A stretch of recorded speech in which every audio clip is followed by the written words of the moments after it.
성경 찾아서 읽겠습니다. 누가복음입니다. 6장 12절부터 공부하겠습니다.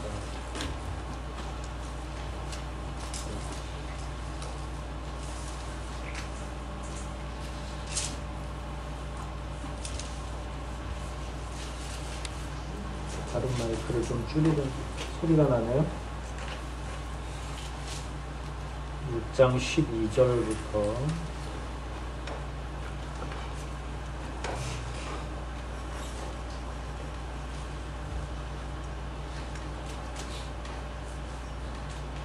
12절 일단 한 절 읽고 시작할까요?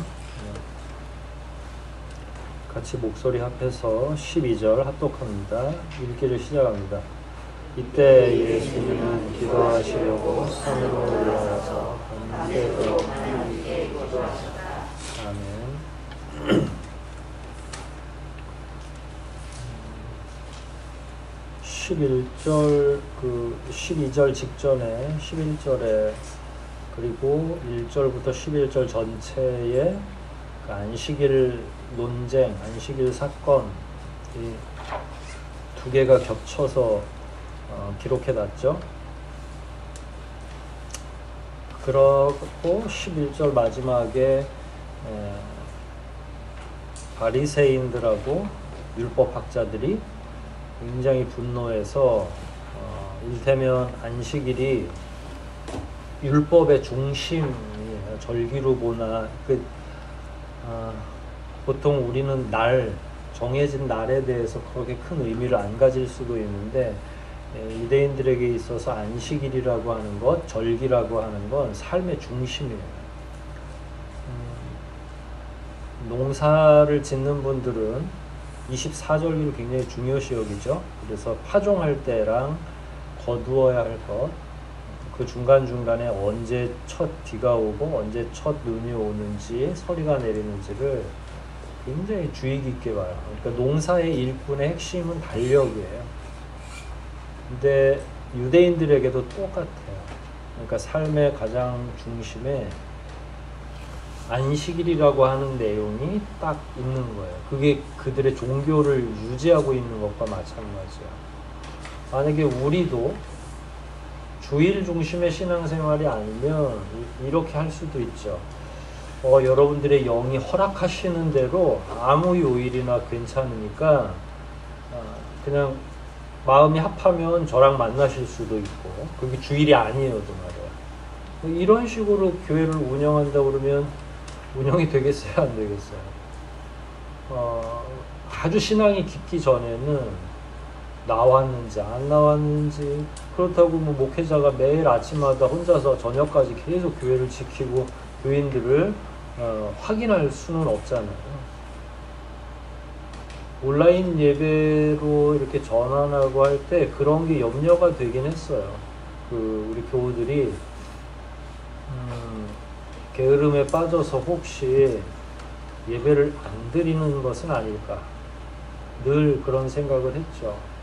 그러다가 몇 번 그런 고민을 하다가 잘 들으시겠지. 왜냐하면 그 조회수를 보면 우리 교수보다 훨씬 더 많이, 그러니까 뭐 어떤 분들은 보다가 다시 보기도 하고 잘못 돌리다가 잠깐 쉬려고 하다가 또 처음부터 보기도 하고 뭐 상상하건대 어르신들도 계시고, 그래서 그 순간에는 전혀 그런 거에 제가 신경도 안 쓰고 잘 하시겠지 하고 끝났는데, 만약에 주일도 그냥 느슨하게 해서 한다 그러면 기독교가 오늘날까지 오기가 어려웠겠죠. 그러니까 이게 유대인들에게 있어서 안식일을 건드리는 건 안식일의 제정자이신 하나님을 모독하는 행위인 거죠. 안식일을 하나님이 만드신 거니까, 시간을 하나님이 만드신 거니까. 그래서 분노해서 예수님이 안식일에 내가 주인이다 이렇게 이야기를 한번 하셨고, 그 다음에 사람 살리는 게 더 중요하다라고 해서 그간의 유대인들이 전혀 생각할 수 없는, 그리고 안식일의 진짜 정신, 안식일을 처음 제정했을 때 삼위일체 하나님이 어떤 마음으로 안식일을 제정하셨는지를 명확하게 선포하고, 그리고 나서 이제 유대인들이 아주 분기탱천해서 예수님을 죽여야 되겠다. 이거는 도저히 계속 가기가 어렵겠구나라는 생각을 이제는 거침없이 드러내는 거죠. 그 거침없이 드러낸다는 건 자기들 위에 더 이상 사람들이 그 계급으로 보면 더 위에는 존재하지 않는 거니까 굉장히 아나무인적인 태도고요. 그리고 나서 12절에 이때 죽이려고 할 때 예수님은 기도하시려고 산으로 올라가셨고 밤새도록 하나님께 기도하셨다. 우리는 언제 기도하나요? 다급한 일이 생길 때, 마음에 고통이 있을 때, 뭔가 해결을 해야 돼요. 그러니까 내 힘 안 될 때 하나님께 아뢰는 거죠. 물론 더 신앙이 깊으신 분들은 아무 일 없어도 기도 잘 하십니다. 사실 아무 일이 없다기보단 세상의 모든 일이 나의 일이라고 생각해서 어르신들 기도하시는 거 보면 교회에 나오는 사람 한 사람 한 사람 다 위해서 중보 기도하고 교회를 위해서 기도하고 그러니까 그분들은 아주 급한 일로 기도하진 않고 평소에 자기 삶에서 만나는 사람들을 위한 중보적인 기도가 늘상 있죠. 하지만 일반적으로 믿음의 연륜이 그 정도 되지 않으면 기도의 제목이 따로 있을 때 기도하죠. 우리가 아침에 그 시간 문제나 이런 것들을 이렇게 제가 조금 콕콕 찍어서 이야기를 했을 때도 느끼셨겠지만 우리는 도통 기도 잘 안 해요. 뭔가 좀 위협이 될 만한 일이 있어야 기도하는 거죠. 예수님은 그럼 어떻게, 언제, 왜 기도하셨을까요? 묵상이라는 게 별거 아니에요. 여러분들이 성경의 이 배경을 놓고 계속 기도하는 거예요. 주님은 무엇을 위해서 기도하셨을까?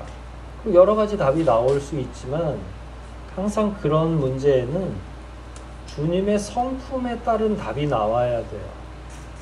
갑자기 폭력적인 답이 나올 수도 없고 비겁한 답이 나올 수도 없고 인간적 답이 나올 수도 없어요.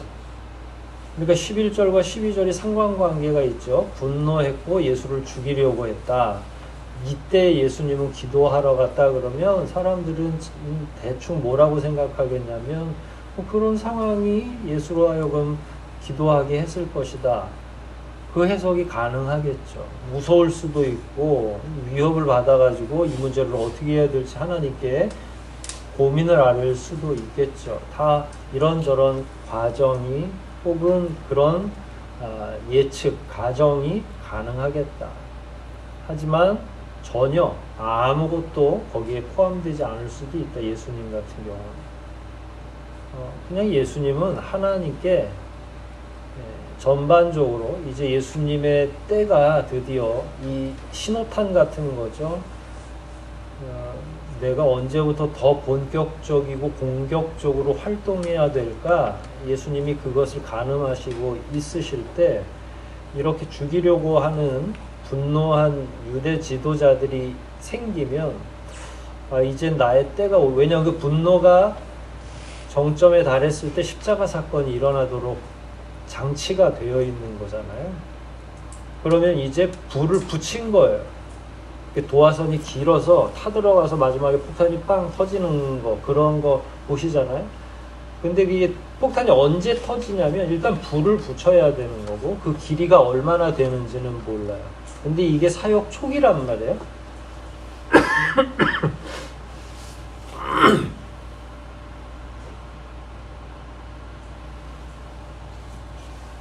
사역 초기니까 앞으로 이제 얼마나 돼야 될지는 모르는데 예수님이 생각하실 때는 유대인들의 분노가 기폭장치처럼 불을 당기는 거고 그러면 거기서부터 타들어가서 3년 뒤에 이 폭탄이 빵 하고 터지게 되도록 마지막에 십자가 사건, 십자가로 말미암는 구원의 사건이 다 준비가 되어 있는 거예요.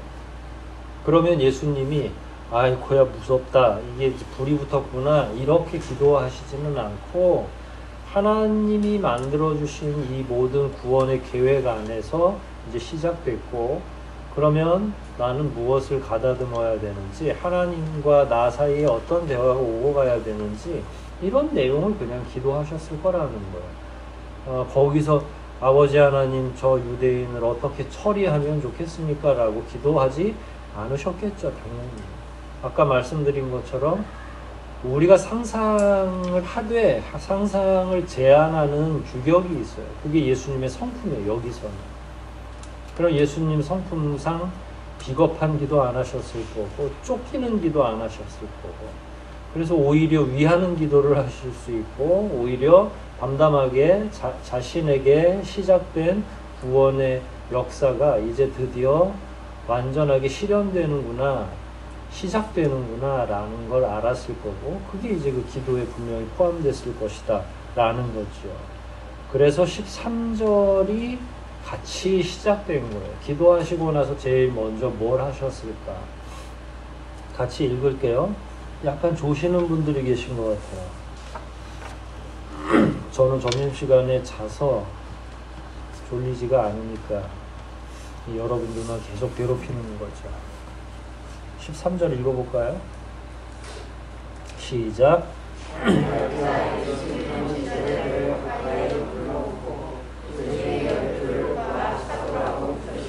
네.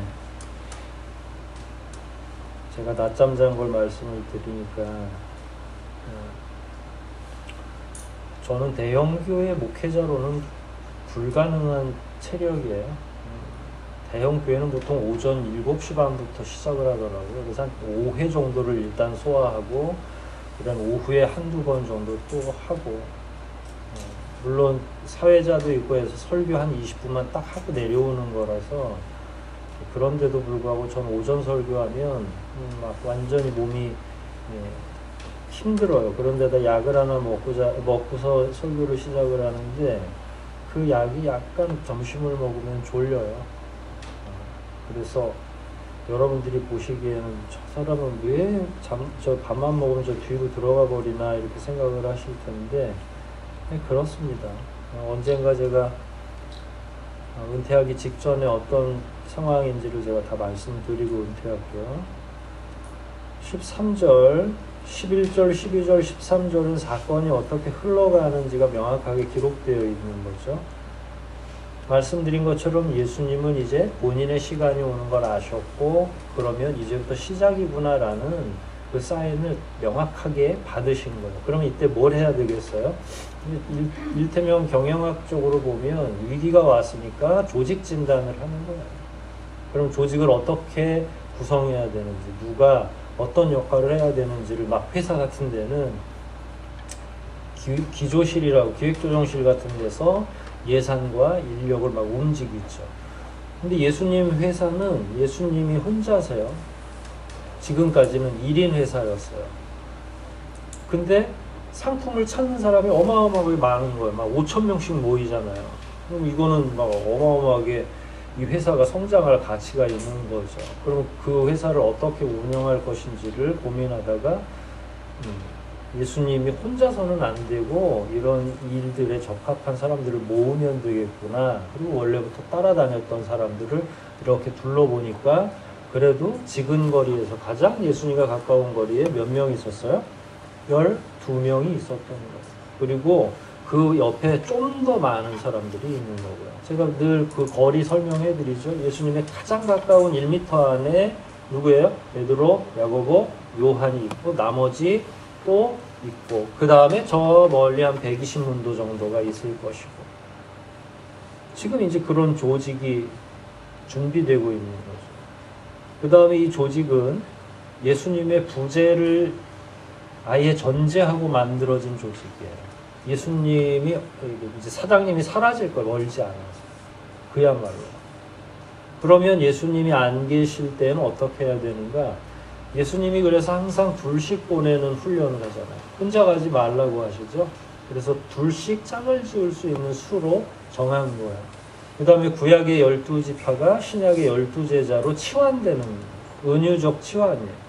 신약시대에는 지파 따위가 필요 없어지지만 예수님께서는 의도적으로 하나님이 구속사를 통해서 처음에 이스라엘 민족을 만들 때 12지파를 이용하신 것처럼 신약의 새로운 시대, 이제 오늘 본문 안에 하나님의 나라라는 개념이 등장하는데 하나님의 나라의 등장에는 12지파가 아니라 12제자가 대체된다라고 하는 걸 명확하게 밝히기 위해서 구약의 역사는 이제 세례 요한으로 끝이 날 거고 신약의 역사는 교집합을 가지면서 예수로부터 제자들로부터 시작될 거고 이런 게 사실은 큰 그림 안에는 다 포함되어 있는 거죠. 제자들은 일종의 도제, 숙식을 같이 하면서 그냥 같이 먹고 같이 자고 하는 거예요. 제자도 그러면 스승을 완전히 모방하는 거예요. 창의적이면 안 돼요. 창의적인 자들에게서 항상 이단이 나왔어요. 그러니까 하는 것까지만 그러니까 예수님께서 하시는 것까지만 하는 거고 예수님이 하셨던 것 중에 많은 부분은 우리가 할 수 없어요. 치유의 능력도 없고 웬만한 은사를 갖지 않는 이상은 사람들 줄 세워서 치유할 수가 없죠. 그런 건 다 사기로. 그러나 그 가운데 기도의 능력으로 나을 수는 있겠죠. 본인도 간절히 기도하고 목회자나 사역자들이 기도할 수도 있고 그래서 하나님께서 그를 긍휼히 여겨서 나을 수는 있지만 손을 뻗어서 막 기도했더니 방금 있었던 상처가 없어지거나 안진뱅이가 일어나거나 그건 이 시대에는 거의 하나님께서 거두셨다. 그리고 제자들도 초기의 믿음을 불러일으키기 위한 수단으로서의 치료 행위는 제자들에게도 있었죠. 베드로도 사람을 살리기도 하고 바울 같은 경우는 독사에 물려도 죽지가 않고 많은 사람을 실제로 치유시켜 주기도 하죠. 그러나 그 다음 세대에는 이런 치유의 은사들이 다 사라지게 되죠. 왜냐하면 그땐 이미 교회가 성장하고 있었고 말씀이 기록이 완성되는 거죠. 구약, 신약 할 것 없이 100년 이후에는 사람들이 마음만 먹으면 성경 말씀을 읽고 믿음을 가질 수 있는 거죠. 그래서 다른 은사에 의존하는 교회가 아니라 말씀에 의존하는 교회로 탈바꿈시키는 거예요. 이게 하나님의 계획이 오묘하죠. 그러나 아무튼 예수님은 초기에 12명이 필요해서 그들을 부르셨고 그들은 예수님을 하나하나 다 모방하되 능력은 모방할 수가 없었고 그건 위로부터 그냥 내려오는 거니까. 그러면 예수님이 전하는 대로 전하면 되는 거고요. 가라 하면 가는 거고 서라 하면 서는 거고 이제 그만하고 올라오라고 그러면 죽는 거고요. 그게 제자고 그게 일단 12명으로부터 시작됐다. 14절, 15절, 16절은 그들의 이름입니다. 저는 암기하는 것을 그렇게 좋아하지 않아요. 그러니까 귀찮아한다고 그러죠. 그래서 한 번도 전 12제자 이름을 다 외우지 않았습니다. 그래서 이런 본문을 보면 늘 그냥 보고 있는 게 편하고요. 그런데 기억하건대 저의 초등부, 중등부 시절이나 이럴 때는 이거 막 암기하라고 하고 12제자에서 첫 글자만 막 따가지고 암기도 하고 하는데 그거 하나도 잘 모르셔도 돼요. 그러나 이렇게 나타나면 읽어보는 건 좀 필요하겠죠. 14절, 15절, 16절 12명의 이름 한번 읽어보겠습니다. 14절부터 읽기를 시작합니다. 이 12사도는 베드로라고도 하는 시몬의 형제 안드레, 야고보, 요한, 빌립, 바돌로메, 마태, 도마, 알페오의 아들 야고보, 열심당원 시몬, 야고보의 아들 유다, 그리고 예수님을 탄 가룟 유다. 이름의 특징들이 있죠. 몇몇을 다 기록하지 않았지만 어떤 이는 별칭, 또 형제관계, 부모의 이름이 병기되었죠. 왜 그럴까요? 베드로는 그냥 시몬이라고도 했고요. 그 다음에는 다른 사람을 모르니까 시몬에게 붙여가지고 형제 안드레, 그 다음에 야고보, 요한은 한 형제일 거고요. 빌립, 바돌로메, 또 다른 본문에는 다르게 이름이 지어져 있죠. 마태, 도마, 그 다음에 또 야고보가 나오는데 여기 위에 야고보가 있죠. 그래서 알페오의 아들 야고보. 이렇게 특징을 보면 중복되는 이름 앞에 부가 설명을 넣은 거예요. 베드로만 빼고요. 그 다음에 열심당원 시몬. 이 사람은 아무튼 당시의 열심당이 중요한 정치적인 선동 집단이었기 때문에 일부러라도, 그러면 주님을 따르는 자들의 출신 성분이 아주 다양한 것을 의미하는 거죠. 그걸 그냥 딱 못 박아 놓은 거고요. 16절 야고보의 아들, 이제부터는 두 유다가 나올 건데 야고보의 아들 유다가 있고 그 다음에 예수님을 판 가롯 사람 유다였다. 다른 이름은 다 그렇지만 가롯 유다의 경우는 아예 이 이야기 시작부터 이거는 그냥 누가가 의도한 거예요. 의도적으로 지금부터 누구의 이름을 조심해서 읽으라고 하는 걸까요? 이게 누가복음 자기가 기록을 쭉 해놓고서 요 시점부터는 그 가롯 유다에 집중해서 봐야 돼. 예수님의 사건이 어떻게 전개되는지. 왜냐면 이게 지금은 그래서 성경을 장절로 구별해서 이렇게 돼 있잖아요. 근데 그 당시엔 장절이 없었다고 그랬죠. 그러면 계속 지루하게 그리스어로 이렇게 쭉 써 있는 거예요. 저는 보기만 해도 이게 구토가 나올 것 같아요. 무슨 뜻인지 좀 제대로 알아야 그게 재밌고 이렇게 끊어 읽도록 해야 되는데. 그럼 가롯 유다라는 이름은 그냥 쑥쑥 지나갈 수가 있잖아요. 그리고 사건이 어떻게 전개되는지 마지막에 굉장히 중요한데, 그런 부분에서는 이렇게 병기를 해주지 않으면 사람들이 처음에 잘 이해를 못할 수도 있죠. 언제부터 이 사람이 문제가 있었는지. 그럼 막 넘겼다가 다시 접었다가 막 뒤로 갔다가 앞으로 갔다가 계속 성경을 들춰야 되니까. 이 당시 뭐 성경을 들출 수 있는 게 아니라 두루마리로 되어 있는데 그건 폈다 접었다 할 수가 없는 거죠. 그러니까 아예 제가 봐서는 가롯 사람 유다는 병기를 해서 처음부터 주의 깊게 이 사람의 이름, 그 다음에 그의 행태를 생각하면서 읽어라 라는 거죠. 17절입니다. 예수님은 제자들과 함께 이제 위에 12절에서 시작된 거죠. 산에서 내려와 평지에 서셨다. 거기에는 많은 제자들과 그리고 온 유대와 예루살렘과 바닷가 두로와 시돈의 수많은 사람들이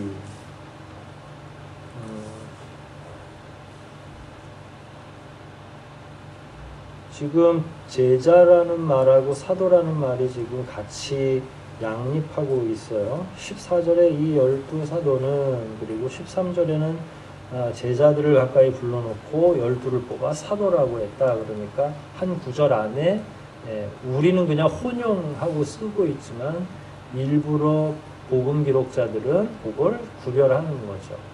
사도는 누굴 가리켜요?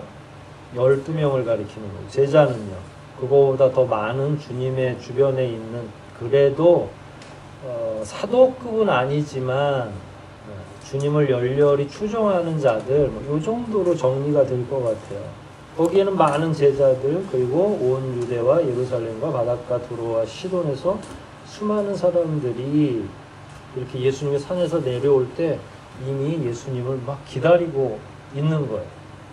이건 어디서 많이 본 장면이었죠. 17절 제가 설명해 놓은 걸 보시면, 이런 현상은 이미 세례 요한의 때에 요단강 주변에서 있었던 일이다. 하지만 그때보다 모인 자들의 규모가 더 많아졌을 것이다. 왜 더 많아졌을까요? 그냥 일반적 상상을 해보시면 일단 급이 다르죠. 근데 이게 뭐 그냥 단순히 유명세급이 아니라 예수님은 뭘 해주셨어요? 세례 요한은 욕을 했고요. 예수님은요, 가르쳐 주시고 치료해 주셨죠. 치료가 굉장히 중요한 역할을 하는 거예요. 세례 요한한테 가면 뭘 먹는다고요? 욕을 먹고, 예수님한테 오면 오병이어의 기적, 생선과 남의 도시락으로 만들어 온 떡을 나눠 먹을 수 있는 거죠. 그러니까 이게 이제 완전 다른 차원인 거고, 지금 말씀드린 건 제가 이해를 돕기 위해서 우스개로 말씀드리는 거고요. 여하튼 예수님의 추종자들이 많았던 딱 한 가지 더 이유는 예수님의 말씀과 그의 치유사역, 이제 도저히 그 당시에 있을래야 있을 수 없었던 내용들이었다. 18절 봅니다. 연결해서 17절에도 나온 거예요. 수많은 사람들이 18절에 예수님의 말씀도 듣고 병도 고치러 와 있었다. 예수님은 그들 중에 더러운 귀신이 들려 괴로움을 당하는 사람들을 모두 고쳐주었다. 왜 사람들이 이중적인 생각을 하고 온 거죠? 말씀도 듣고 병도 고치려고. 저는 교회에 처음 접촉이 이런 게 전혀 이상하지 않아요. 만약에 여러분들이 잘 먹고 잘 살고 그러면 무슨 아쉬움이 있다고 교회를 오겠어요. 교회는 누가 오냐면 아쉬운 사람들이 오는 거예요. 근데 그 아쉬움을 누가 채워줄 수 있다고 생각하고 오는 거죠? 하나님이, 예수 그리스도께서 채워줄 수 있다고. 그러니까 그건 시작이 되게 잘 된 거예요. 근데 제일 안 된 결과는 뭐냐면 그렇게 와서 병을 고치고 들어갈 때하고 나갈 때 생각이 달라지는 거죠. 그래서 살려주었더니 먹을만하고 살만하니까 낚시 가고 등산 가고 다른데 놀러 가고 하면 그건 맞지 않는 거죠. 처음에 주님이 자기를 얼마나 사랑해 주셨는지를 이해하고 자기가 받은 하나님의 은혜를 어떻게 하면 주변의 많은 사람들에게 증거하고 또 그들에게 예수님을 소개할 것인지를 고민하면서 사는 게 진짜 사람이죠. 여하튼 병도 고치고 말씀도 들으려고 왔다. 이게 알량하지는 않다라는 걸 의미하는 거고요. 예수님께서 그들에게 말씀을 가르치는 거죠. 치유 사역은 종파마다 기독교 안에 예를 들어서 예전에는, 지금은 그렇지 않은데 오순절 지파 같은 경우는 오순절 교회는 뭘 굉장히 강조하냐면 신유의 은사를 강조해요. 치유해주는 은사를 강조하죠. 저는 처음부터 오순절로 갈 생각이 전혀 없었고 제가 아무튼 장로교회에서 계속 성장을 해왔기 때문에 가서도 저는 안 될 거라고 알고 있어요. 제가 은사가 없는데 거기 가서 입으로 소리로 능력을 행할 수는 없잖아요. 뭐 슉슉 하면서 그거는 사기에 가까워서. 아까 말씀드린 건 이미 이런 사역은 이제 예수님에게서만 존재하는 거고요. 예수님이 오신 까닭은 치료하러 오신 건 아니죠. 하지만 이분은 자비하셔서 긍휼을 베풀어야 할 상대를 보고 그냥 지나칠 수 없는 성정을 가지고 태어나신 분이에요. 본인의 사명도 중요하지만 그 사명을 진행하면서 눈에 걸리는 거를 참지를 못해요. 불의한 자들도 못 참는 대신에 가난하고 연약하고 병들어 있는 자들이 예수님의 마음을 쓸어내리기 때문에 거길 그냥 지나치고 모른 척 하실 수가 없는 분이에요. 그래서 목적은 한 사람이라도 하나님의 나라가 왔다라는 소식을 증거하는 것이 주님의 목적이고 그 한 사람이라도 더 예수님의 말씀에 귀를 기울이게 하는 게 목적이지만 그러나 치유하는 것도 그 불쌍한 당시의 영혼들을 회복시키는 그 일도 너무 중요하다고 생각하시고 그래서 예수님이 피곤하셨던 거예요. 그런데 특기할 만한 건 18절 중간이죠. 예수님은 그들 중에 누구를 먼저 모두 다 고쳐주셨어요? 귀신 들린 자. 예수님이 이 땅에 오신 가장 중요한 목적은 억압에서 사람들을 풀어주는 거예요. 영적 출애굽 같은 거죠. 갇힌 자에게서 풀린 자유자로 유대 종교 그거는 하나님께서 만든 게 아니라고 몇 번 얘기했죠. 유대교는 하나님이 만드신 게 아니라 누가 고안해낸 거야? 누구의 필요에 의해서 자기들이 종교를 감시하고 하려고 만들어낸 자생적 종교예요. 하나님께서는 그런 의도도 없으셨고, 뭐 여하튼 이제 예수님이 오셨을 때 그 유대교가 갖는 포악성이 있었던 거예요. 여러분들은 아마 어떤 교회 교우들보다 유대인들의 포악성에 대해서 저한테 많이 들으셨을 거죠. 그럼 그들이 이스라엘을 다 지배하고 있는 거예요. 육신적으로만 지배하는 게 아니라 그러면 영적으로 성장할 수가 없어요. 끊임없이 개인적으로 묵상할 수 있도록 신앙을 증진시켜주고 성경을 읽을 수 있도록 해주고 성경을 해석할 수 있도록 계속 툴을 제공해 주는 게 종교 지도자들이 해요. 그러면 그 사람이 밭에 나가서 일하다가도 깨달음을 얻을 수 있는 거예요. 그런데 그렇게 안 하려고 일부러 종교 지도자들에게 집중시키려고 이거 마치 약 파는 사람 같은데 나만 할 수 있도록 하는 거죠. 예수님은 벌써 12명의 사도를 데려다가 보편화시키는 작업을 한 거예요. 한 사람만이 그걸 할 수 있는 게 아니라 아까 말씀드렸죠. 예수님의 부재를 전제해서 12명의 사도가 그 자리를 12명이 메꿀 거다라는 예수님은 본인이 영원히 해먹으려고 하신 게 아니에요. 그랬을 때 오셨더니 예수님이 이 땅에 오셨더니 펼쳐진 광경이 다 찌들어 있는 거예요.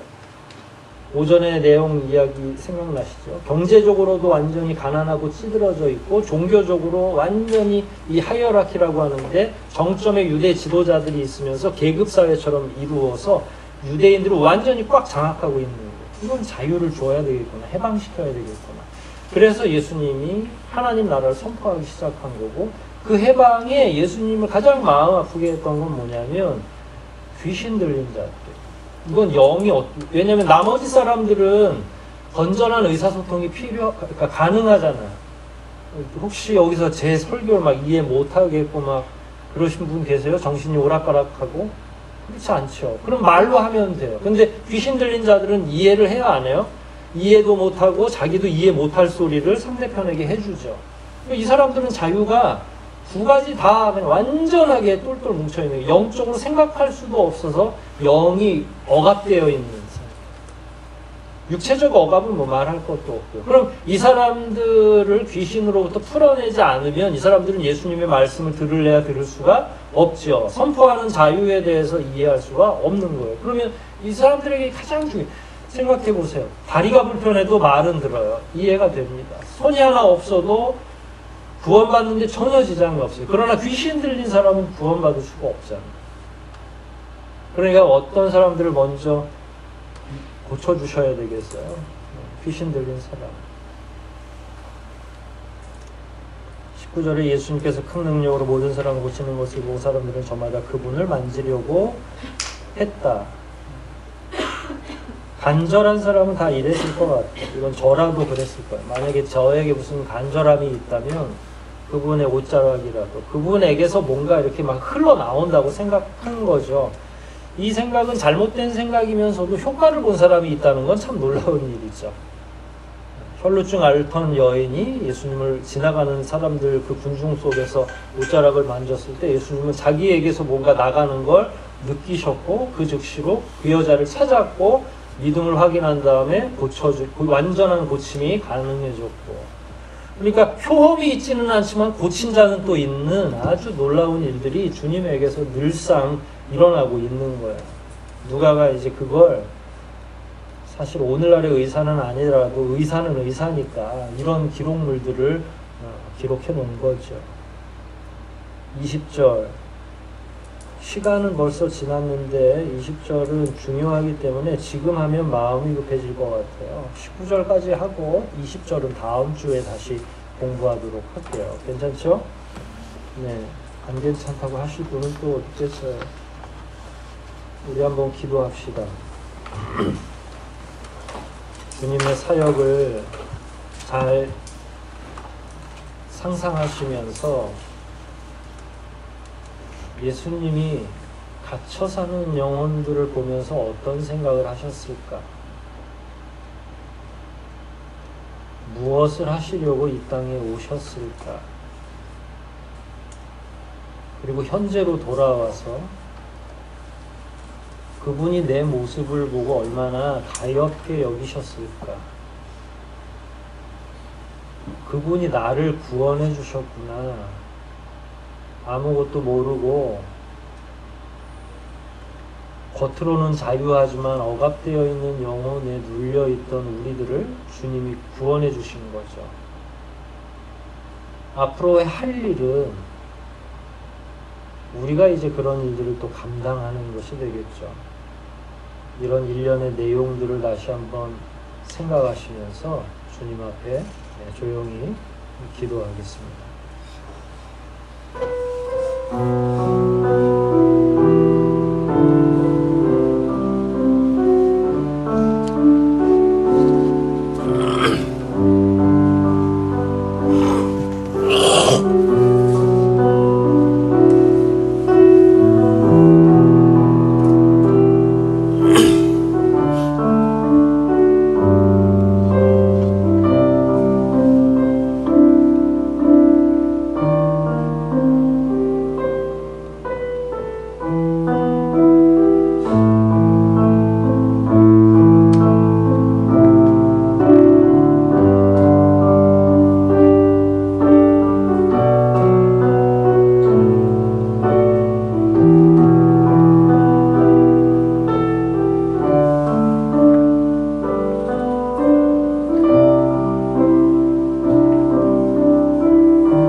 하나님 말씀을 통해서 예수님의 성품을 배우고 그분의 참된 목적을 알게 되고 우리를 어찌 구원하셨을지를 깨닫고 앞으로 어떻게 살아가야 되는지에 대한 묵상을 했습니다.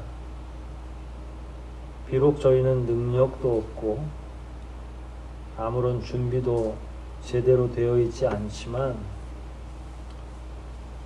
오히려 주님의 때보다 구원받아야 될 영혼들, 눌려 있어서 억압된 상태로부터 자유해야 할 영혼들이 더 많은 것을 저희가 확실히 압니다.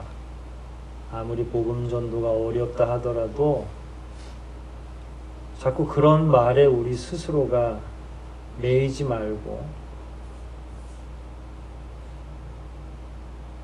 자유하지 못하는 영혼이 있다면 기꺼이 그들을 구원할 수 있도록 복음을 증거하게 도와주시옵소서. 하나님, 이 시대 젊은이들을 마음에 품고 기도합니다. 미래에 대한 불안과 자기 삶에 대한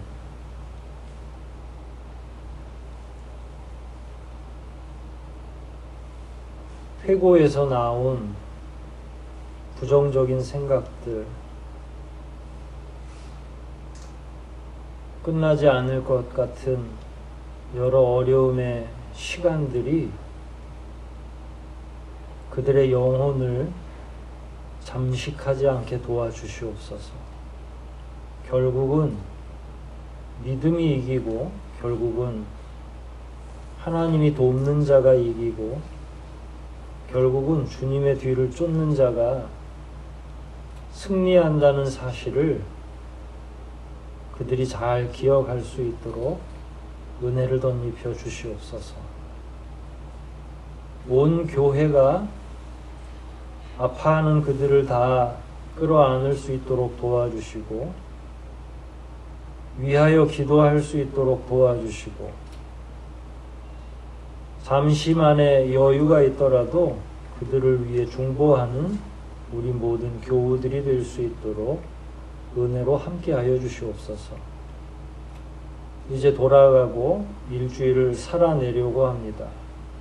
삶의 현장은 다르고 요구받는 일들은 같지 않지만 어디서든지 최선을 다하게 도와주시옵소서. 하나님이 지켜보고 계신다는 사실을 기억하며 하루하루 세상을 교회처럼 여기며 경건하게 살아가는 저희가 되게 도와주시옵소서. 그리하여 돌아올 때 승리하며 돌아오고 회복하며 돌아오고 기쁜 마음으로 예배로 돌아오게 도와주시옵소서. 모든 말씀 우리를 구원하신 예수 그리스도 이름으로 기도하옵나이다. 아멘.